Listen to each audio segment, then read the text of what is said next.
Callum faces the evil man who meant to hurt Cameron in chapter 1347. Despite the tight quarters of the car, Callum engages in a vigorous struggle while overcome with wrath. He throws frequent fists. The degenerate's motions are restricted. Therefore, Callum has a big advantage by standing up. Callum successfully subdues the scumbag and drags him out of the car after a few minutes of furious attack. He notices that the man is unrecognizably damaged when he examines the man's brutally beaten face in the street lights. He believes the man to be in his 40s or 50s, nevertheless. He vents his rage and makes a promise to exact revenge on Cameron's suffering out of protective instinct. He emphasizes his close family ties to Cameron through his sister-in-law as he firmly kicks the delinquent. The degenerate hasn't spoken much during their conversation, so he stays silent. Callum gets the car keys and locks the door to stop the man from fleeing. He uses his phone to take a clear picture of the degenerate's face after realizing the value of gathering proof. Even if the offender manages to escape capture, Josh will be able to help him identify the offender with the use of this photographic evidence.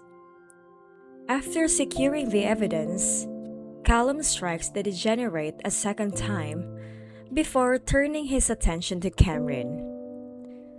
Cameron runs as quickly as her legs will allow her to go out of desperation and confusion. She speeds up when she hears the sound of pursuit because she thinks the scary man has gotten up to her.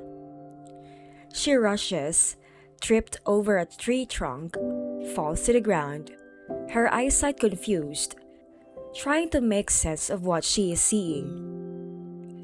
She's relieved to hear a recognizable cry calling her name. Callum is the one who has stepped in to save her. She is perplexed by his presence and wonders why he is there. He explains that his sister-in-law had asked him to pledge to send her home, but when she backed, he became worried. In order to protect her, he made the decision to follow the bodyguard's car. Cameron confesses that she has a pocket knife for defense since she feels the weight of responsibility.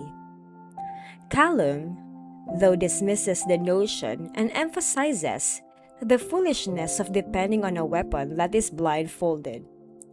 Recognizing her weakness in the circumstance, he reassures her and insists on taking her home. She objects, saying she can walk by herself and that she is independent.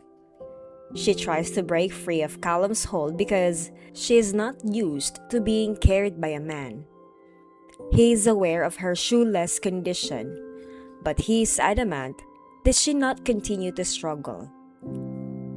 He ignores Cameron's protests and stoops down to quickly take her into his arms.